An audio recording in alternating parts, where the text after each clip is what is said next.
Hello friends, welcome to my channel. ये book है global citizen and one nation.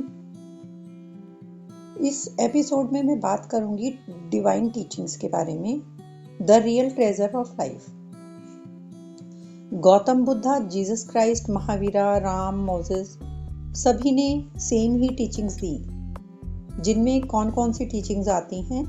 Truth, forgiveness, sacrifice, love, compassion, cooperation, non killing वगैरह। यही God realisation या divine teachings हैं जिनकी सीढ़ियों पर चढ़कर ह्यूमन सोल सेल्फ रियलाइजेशन तक पहुंच सकती है। ये किसी भी स्पेसिफिक पर्सन या रिलीजन के लिए नहीं है, वो अफ्रीकन हो, अमेरिकन हो, जापानीज हो, कोई भी हो। In nutshell for all the souls in the universe. ये जो डिवाइन टीचिंग्स हैं, these are the core of every religion. इनके बिना religion is like a dead body.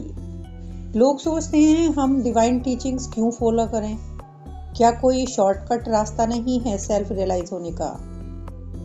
The answer is big no. Christ ने सूली पे चढ़ के सेक्रीफाइस और फॉरगिवनेस का एग्जाम्पल सेट किया।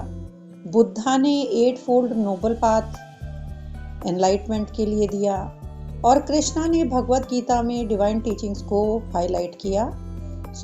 ये टीचिंग्स बहुत इम्पॉर्टेंट हैं। यदि कोई ये सोचता है कि मेडिटेट करके या मंत्रों का उच्चारण करके वो भगवान को जान सकता है, इट इज़ बैडली मिस्टेकन, क्योंकि इन टीचिंग्स का ह्यूमन बॉडी और फीलिंग्स के साथ बहुत क्लोज रिलेशन है।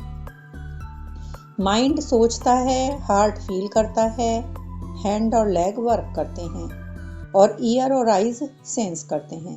नेचुरली यदि कोई एक भी पार्ट फंक्शन ना करे तो हमको वो रिजल्ट्स नहीं मिलेंगे जो हम चाहते हैं। इन द सेम मैनर, यदि हम में एक भी डिवाइन टीचिंग की कमी है तो हम अपना गोल अचीव नहीं कर पाएंगे। ये डिवाइन टीचिंग्स जो बताई हैं मैंने आपको, truth, sacrifice, love, compassion, cooperation, non killing और करेज। ट्रूथ सबसे पहले लेते हैं। ट्रूथ जो माइंड से आता है, हार्ट से आता है फॉरगिवनेस और लव और कंपैशन और करेज, और हाथ और पैर से आता है नॉन किलिंग और cooperation.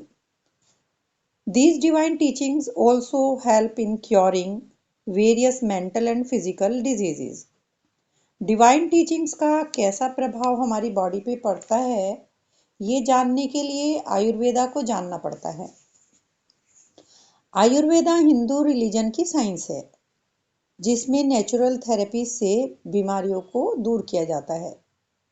Ayurveda gives the clear idea as to how the human body falls prey to diseases when the soul neglects the divine teachings. Generally, diseases at mental level like hypertension, mental breakdown, ये easily cure हो सकती हैं। केवल divine teachings से human super human में बदला जा सकता है, क्योंकि डिवाइन टीचिंग से सोल प्योर हो जाती है, सोल डिवाइन बन जाती है। इस वजह से सोल मेंटल और फिजिकल लेवल पर डिजीज से फ्री हो जाती है। Complete freedom. He can not be entrapped by any physical, emotional and social problem. Divine teachings को अपनी लाइफ की फिलॉसफी बनाना चाहिए। ऐसा ना हो कि ये सिर्फ लिप सर्विस बन जाए, यानी सिर्फ हम बात ही ना करते रह जाएं और इसको अपना ही ना पाएं। तो आइए सबसे पहले जानते हैं ट्रूथ क्यों ज़रूरी है। ट्रूथ हमारा गाइडिंग फोर्स है। ये सोल के लिए विजन का काम करता है। बिना ट्रूथ के there is a risk of getting lost in the futility of undirected movement. जैसे बिना रोड मैप के ड्राइव करना, उसी तरह से बिना ट्रूथ के हम अनडायरेक्टेड मूवमेंट करते हैं अपनी लाइफ में। ट्रूथ हमारा एटीट्यूड, एक्शन और हमारा पूरा ओरिएंटेशन टू एग्जिस्टेंस गवर्न करता है। Truth is not formulated in our mind. Truth frames our intentions and values through which we interpret to ourselves the meaning of our existence in the world.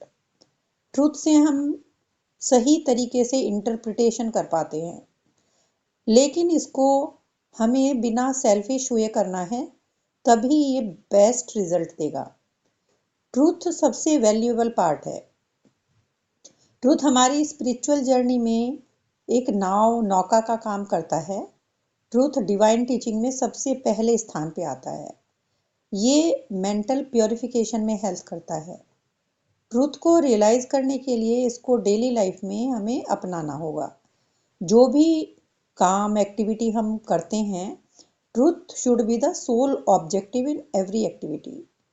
Truth establishes correspondence between our inner being and the real nature of the phenomena, allowing wisdom to rise up.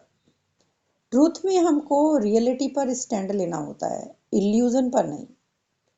Truth एक positive energy है जो दो लोगों में, दो देशों में, दो अलग अलग लोगों के बीच के रिश्ते में एक म्यूचुअल ट्रस्ट बनाता है। Truth makes the society beautiful. Mutual trust के बिना किसी पर विश्वास नहीं किया जा सकता। सिर्फ ट्रूथ ही वो ऐसा गुण है या क्वालिटी है जो हमें ट्रस्टवर्दी बनाता है, जबकि झूठ बहुत ही डैमेजिंग इफेक्ट क्रिएट करता है। झूठ से इंसान की नेचर में ग्रीड, हेट्रेट और इल्यूजन पैदा हो जाते हैं। झूठ से शुरू में तो बड़ी खुशी मिलती है, क्योंकि वो अपनी इच्छाएं शॉर्ट पीरियड के लिए वो लोग पूरी कर पाते हैं, लेकिन जब वो झूठ बढ़ने लगता है तो उसके जाल में वो खुद फंस जाते हैं और जहां से निकलना बहुत ही मुश्किल हो जाता है। इस तरह के लोगों के ऊपर से लोगों का ट्रस्ट खत्म हो जाता है। समाज में इस तरह से कई तरह की बीमारियां और बुराइयां फैल जाती हैं, जैसे कि चोरी करना, बिना बताए कोई चीज ले लेना, रॉबरी करना, बिना जबरदस्ती चीजों को ले लेना किसी से, स्नैचिंग करना, फ्रॉडलेंस करना, यानी झूठ ही क्लेम करना कि ये चीज मेरी है, या दूसरों की चीजों को अपना बता देना। ये इस तरह से झूठ फैलने से इस तरह की लोगों में प्रॉब्लम्स हो जाती है। ट्रूथ लोगों की कॉन्शियसनेस को इफेक्ट करता है। ट्रूथ से कॉन्शियसनेस स्ट्रांग होती है और ट्रूथ की कमी से कॉन्शियसनेस वीक पड़ती चली जाती है, और स्पिरिचुअलिटी भी सिर्फ कॉन्शियस प्लेन पर ही ये काम करती है। ट्रूथ से पीस, म्यूचुअल ट्रस्ट और हार्मनी नेचुरली ग्रो करती है, और जो गॉड चाहता है, soul get his divine blessings. Truth helps in mental purification and in the coming of pure thought. जब प्योर थॉट ह्यूमन ब्रेन में एंटर करता है तो वो इंसान अपने काम में एक बहुत ही अच्छी हिस्ट्री बना देता है, जैसे Mahatma Gandhi, Nelson Mandela, Martin Luther King और भी बहुत से लोग जिन्होंने अपनी पर्सनल लाइफ की परवाह किए बिना ह्यूमन बीइंग के बेटरमेंट का सोचा, ट्रूथ और नॉन वायलेंस से। सच के आने से सोरो, फियर बाहर का रास्ता देखते हैं, यानी वो हमसे निकल जाते हैं। डिटर्मिनेशन और जॉय से हमारी लाइफ भर जाती है। नेक्स्ट डिवाइन टीचिंग है सेक्रीफाइस। सेक्रीफाइस और डिजायर ये एक ही सिक्के के दो पहलू हैं। सेक्रीफाइस पॉलिश की तरह से है जो किसी मेटल पर करने से चमकने लगती है। सेक्रीफाइस हमारे काम को चमका देती है, और डिजायर हमें पेन देती है, क्योंकि उसमें कभी न खत्म होने वाली एक फीलिंग रहती है। सेक्रीफाइस इंस्टेंट अचीव नहीं कर पाते लोग। सेक्रीफाइस के लिए टाइम लगता है। जब एक पर्सन सेक्रीफाइस करना छोटी छोटी चीजों में शुरू करता है और वो डिटैच होता चला जाता है स्मॉल डिजायर से, हम हमेशा लॉस्ट रहते हैं। चाहते हैं कि हमारे पास दौलत हो, पावर हो, पोजीशन हो, सो जितना अटैचमेंट होगा उतनी ही सफरिंग होगी। The only answer is sacrifice. Sacrifice with the feeling of understanding. Sacrifice करना है अंडरस्टैंडिंग के साथ। हम फियरलेस और जॉय हमें मिलेगा एज अ रिवॉर्ड। तो आइए इसको जानने के लिए एक राइटर ने यहाँ स्टोरी दी है कि रियल सेक्रीफाइस क्या है। सुनिए क्या है कहानी। एक बार एक राजा गद्दी पर बैठा। एक ग्रेट वॉर के बाद उसके 4 भाई, उन्होंने फेथफुली उसको सर्व किया। वॉर ये हजारों लोग वॉर के टाइम पे मारे गए। औरतें विधवा हुई, बच्चे अनाथ हुए। चारों तरफ घोर निराशा और चीख पुकार थी। ऐसे टाइम पर उस समय राजा भगवान को खुश करने के लिए ग्रेट सेक्रीफाइसेस किया करते थे और अपने मन की शांति के लिए भी वो दान धर्म करते थे। इसीलिए उस राजा ने भी सोचा कि चारों तरफ इतनी निराशा है, चीख पुकार है, तो उसको भी ऐसा ही करना चाहिए। हजारों साधुओं ने मंत्रों का जाप किया। हजारों लोगों को डेली खाना खिलाया गया। धन, कपड़े, जानवर फ्री में दिए गए, यानी पैसा पानी की तरह से चैरिटी में बहाया गया। लोगों ने कहा, अरे ये तो बहुत ही बड़ा सेक्रीफाइस है। एक दिन राजा धन बांट रहा था तो एक अजीब सा मंगूज कहीं से निकला। उसका एक साइड गोल्डन था और दूसरा साइड एज यूजुअल काला था। वो उस पानी में जो वहां बह रहा था उसमें 2-3 बार लेटा। फिर आदमी की आवाज में बोला, ये राम के कंपैरिजन में कोई भी सेक्रीफाइस नहीं है, नो नॉट एट ऑल। अब सब ये हैरान थे उसकी आवाज सुनकर, ये जानकर कि जो राजा सेक्रीफाइस कर रहा है इससे भी बड़ा क्या कोई सेक्रीफाइस हो सकता है। राजा अपने घुटनों पर झुककर उससे पूछता है, ओ स्ट्रेंज मंगूस, तुम काफी एक्स्ट्राऑर्डिनरी दिखते हो, तुम कौन हो? तुम इंसान की तरह कैसे बोल पाते हो? राम कौन है जिसके सेक्रीफाइस की तुम बात कर रहे हो? कृपया हमें पूरी कहानी सुनाओ। तो मंगूज ने कहा, काफी सालों पहले एक स्पिरिचुअल गुरु राम होता था। उनकी वाइफ थी एक और एक बेटा और एक बहू थे। वो भीख मांगकर ही अपनी जीविका चलाते थे। वो इतना गरीब होने पर भी वो सब बहुत खुश थे। वो उनके घर कोई भी अतिथि आता था तो उसका वो खूब सत्कार करते थे। कभी भी वो उसको अपने घर से भूखा नहीं जाने देते थे। गेस्ट उनके लिए भगवान होता था। वो उसके आने को अपना भाग्य समझते थे। एक बार बहुत सूखा पड़ा, खाने के लिए एक भी दाना नहीं था। उनको भी काफी दिनों तक भूखा रहना पड़ा। एक दिन उस राम की को थोड़ा सा आटा मिला तो उसकी वाइफ ने खाना बनाया और सबने बराबर बराबर बांटकर वो आपस में ले लिया। इससे पहले कि वो खाना खाते, एक फटे से कपड़ों में एक भिखारी उनके दरवाजे पर आया। राम ने उसको अपने हिस्से का खाना दे दिया।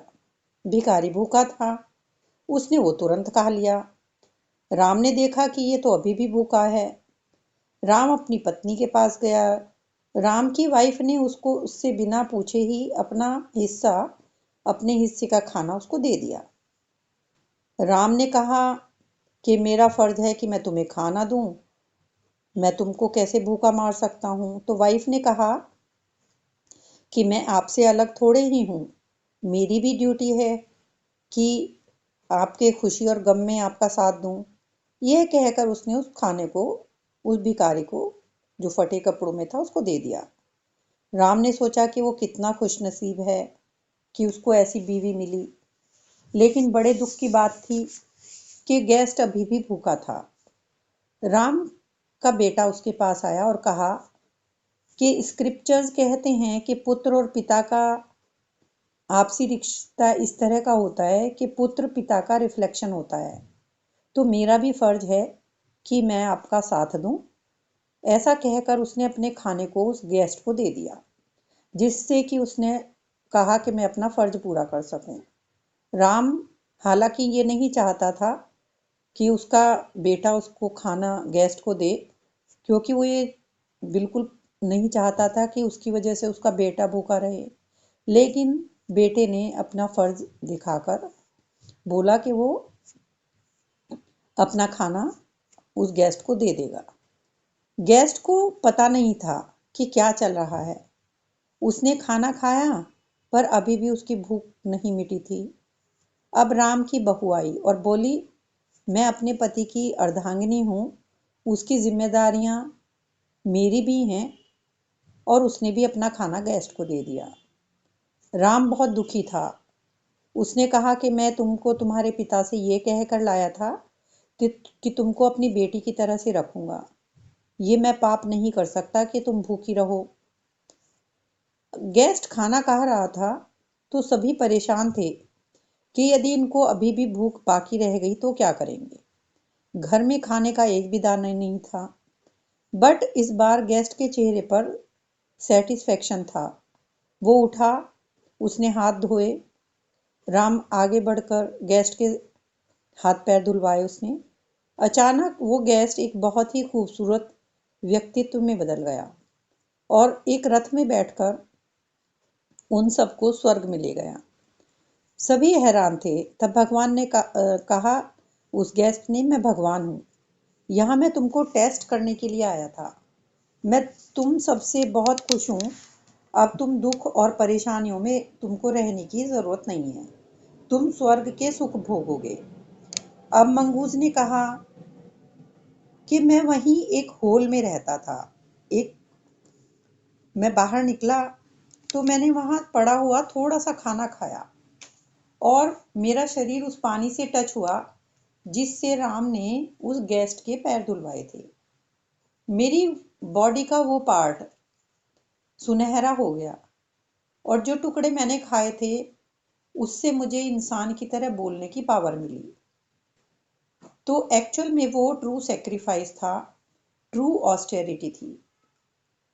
मैं यहाँ इस पानी में लेट रहा हूँ ये सोचकर कि मेरी बॉडी का बचा हुआ भाग भी सुनहरा हो जाए, पर ये नहीं हुआ। मैं अभी भी काला हूँ। सो ये जो आप सेक्रीफाइस कर रहे हैं ये राम जितना सेक्रीफाइस आपका नहीं है। तो ये एक ट्रू स्टोरी है सेक्रीफाइस की। इसके बाद एक और डिवाइन टीचिंग लेते हैं, लव और कंपैशन। लव और कंपैशन बहुत ही वंडरफुल वर्ड्स हैं। ये दोनों वर्ड्स एवरी मोमेंट ट्रू हैं। ये दोनों वर्ड्स ब्रदर और सिस्टर की तरह से हैं, एक के बिना दूसरा अधूरा है। सबके लिए लव, एक्चुअल में लव रखना बहुत ही जेन्युइन होता है जब वो स्पॉन्टेनियस हो, बिना एफर्ट के पैदा हो सबके लिए। एंगर, रिवेंज, ईगो, ये लव और कंपैशन के दुश्मन हैं। सबसे पहले सबके लिए जेनरस फीलिंग पैदा करनी होगी। ये हमारे अंदर से आएगा। सबके भले के बारे में सोचना होगा। इसके लिए किंग सीबी की एक कहानी है जो लव और कंपैशन का उदाहरण थे। एक बार एक राजा सीबी थे जो बहुत दयालु थे। उनका ये व्यक्तित्व धरती और स्वर्ग सब जगह फैला हुआ था। एक बार भगवान ने उसकी परीक्षा लेने की सोची कि क्या सीबी सचमुच में महान है या सिर्फ उसका नाम ही ऐसे फेमस हो गया है। गॉड ने एक डव का और एक हॉक का रूप धारण किया। सीबी अपने गार्डन में लोगों को दान दे रहे थे। तभी एक मासूम डरा हुआ डव उनके पास आया। राजा से उसने अश्रुपूर्ण नेत्रों से शरण मांगी। राजा ने कहा, सीबी ने कहा, डरो नहीं, मैं तुमको सभी परेशानियों से बचाऊंगा। हॉक वहां आया और क्रोध से डव को छीनने लगा, लेकिन राजा ने उसको बचा लिया। राजा ने कहा, इसको बचाना मेरी ड्यूटी है, ये मेरी शरण में आया है, मैं इसको तुम्हारा शिकार नहीं बनने दूंगा। हॉक ने कहा, तुम तो राजा हो तो तुम्हारी ड्यूटी है कि तुम सबका ध्यान रखो। क्या मैं तुम्हारे लिए दया का पात्र नहीं हूं? तुम मेरा खाना मुझसे छीन रहे हो, क्या मैं भूखा नहीं मर जाऊंगा? राजा ने कहा, तुम सही कहते हो, मैं तुमको भूखा नहीं मरने दूंगा, मैं तुमको इसके बदले में मांस दूंगा। हॉक ने कहा, ठीक है, मुझे डव के बराबर का मांस दे दो, लेकिन डव के बदले में मैं किसी और का मांस क्या किसी की जान नहीं लेगा? सीबी ने कहा, मैं किसी दूसरे का नहीं, स्वयं अपना मांस तुमको दूंगा। सीबी ने अपना मांस काटना शुरू किया। पर सोचिए सरप्राइजिंगली वो जितना मांस काटता जा रहा था, डव का वजन बढ़ता जा रहा था और वो उसके बराबर हो नहीं पा रहा था। फाइनली राजा शिव भी खुद ही स्केल पर बैठ गए, खुद ही तुला पर बैठ गए। अब उन्होंने देखा कि उनका वजन जो है डव के वजन के बराबर हो गया है। राजा ने कहा हॉक से कि मेरा वजन डव के इक्वल हो गया है, अब तुम मुझे खा सकते हो और डव को छोड़ दो। तभी राजा ने देखा कि हॉक एक ग्लोरियस फॉर्म में बदल गया और बोला कि मैं तुमको यहाँ टेस्ट करने के लिए आया था। तुमने खुद को प्रूव कर दिया, तुमको अपार सुख मिलेगा। जब तक सूरज चांद रहेंगे तुम्हारा नाम रहेगा। तो ये लव और कंपैशन की एक बहुत ही सुंदर सी स्टोरी है। कुछ और डिवाइन टीचिंग्स हैं, फॉरगिवनेस, कोऑपरेशन, करेज और नॉन किलिंग। ये मैं आपको नेक्स्ट एपिसोड में